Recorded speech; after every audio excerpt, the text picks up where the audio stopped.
అదే RTV app వార్తల్ని క్షణాల్లో చదివే అవకాశం ఉంటుంది. ఒక న్యూస్ పేపర్, ఒక టెలివిజన్ ఛానల్ మీ చేతుల్లో ఎప్పుడూ ఉంటాయి.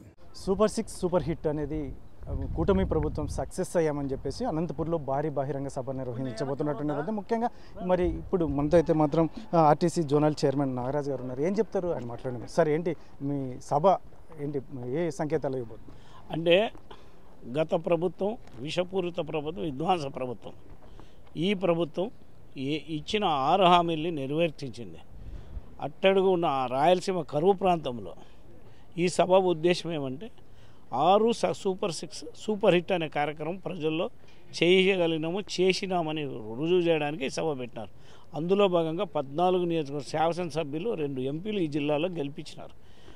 తెలుగుదేశానికి ముందు నుంచి ఈ జిల్లా ప్రత్యేకంగా అభిమానిస్తున్నారు. ఎప్పుడు కానీ తెలుగుదేశం వెంట ఉండే జిల్లా ఇది. అందుకే గౌరవ ముఖ్యమంత్రి గారు ఈ జిల్లాని ఎంచుకోవడమైంది. ఈ జిల్లా ప్రజలు కూడా చాలా సంతోషంగా, అదృష్టంగా భావిస్తున్నారు. రాష్ట్ర ప్రోగ్రామ్ని ఈరోజు అనంతపురం జిల్లా చేయడం అందరికి కూడా చాలా స్వాగతిస్తున్నారు, సంతోషిస్తున్నారు. భారీగా ఈ సభ సక్సెస్ అవుతుంది. సూపర్ 6 సూపర్ హిట్ అవుతుంది. కానీ వినే కానీ అనంతపురం చరిత్రలో జరగని సభ ఈ సభ జరుగుతుందని నేను భావిస్తున్నాను. సార్, వైసీపీ నాయకులు ఆరోపిస్తున్నది అంటే ప్రచార ఆర్భాటాలకు తెలుగుదేశం పార్టీ మొదటి నుంచి చేస్తున్నది. అయితే ఈరోజు మాత్రం మరి అంతకు మించి ప్రచార ఆర్భాటాలకు పోతుంది అనేది ఒకటి. గతంలో సిద్ధం సభలు పెట్టారు. ప్రభుత్వ డబ్బుని, ప్రభుత్వ యంత్రాంగాన్ని దుర్వినియోగం చేసుకుంటున్నారు. ఈరోజు ఈ సభ కూటమి పార్టీలు నిర్ణయిస్తూ ఉన్నారు. ఈరోజు ప్రభుత్వ యంత్రాంగం సలహాలు, సూచనలు, ల్యాండ్ ఆర్డర్ కానీ ట్రాఫిక్ సమస్య లేకున్నట్లు ఒకటి సలహాలు తీసుకుంటున్నాం. మొత్తం కూటమి వ్యవస్థ అంతా ఈరోజు 3 పార్టీలు కలిసి ఈ ప్రోగ్రాం సక్సెస్ చేస్తున్నాం. సిద్ధమ సభలు సక్సెస్ అని ఎప్పుడైతే డంబికలు చెప్పుకున్నామో ప్రజలు నీకు ఇచ్చిన రేటింగ్ 11 సీట్లే, మాకు 94% ఓట్లు వేసినారు. ఈరోజు ఓట్లేసి ఎన్నికలు లేవు ఇప్పుడు.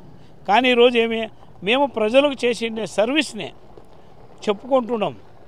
1.5 సంవత్సరం లోపలే మేము 6 స్కీములు చేసినాము, ప్రజలకు సంతోషంగా ఉన్నారని ఈరోజు వాళ్ళ మధ్యలో చేసుకోవాలనే ఉద్దేశంతోనే గౌరవ ముఖ్యమంత్రి గారు, మరి జనసేన పార్టీ అధినేత కానీ బీజేపీ వాళ్ళు కానీ ఈ సభను నిర్వహిస్తున్నారు. సార్, మొట్టమొదటిసారిగా కూటమి నాయకులంతా కూడా ఒక వేదిక మీదకి రాబోతున్నారు. ఎలా ఉండబోతుంది వేదిక? అంటే ఇది ఒక అద్భుతం.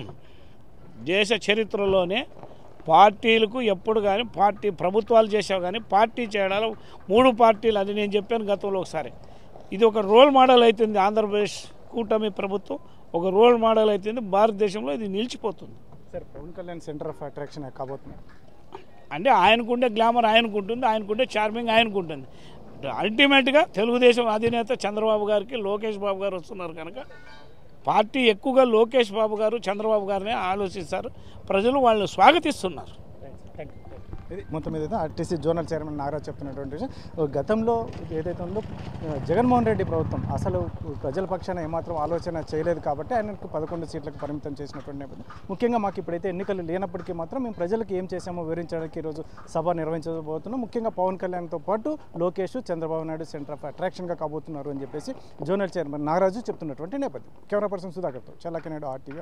మరిన్ని వీడియోస్ కోసం ఛానల్ ని సబ్స్క్రైబ్ చేయండి. లేటెస్ట్ అప్డేట్స్ కోసం వాట్సాప్ ఛానల్ ని ఫాలో అవ్వండి. లింక్ డిస్క్రిప్షన్ లో ఉంది.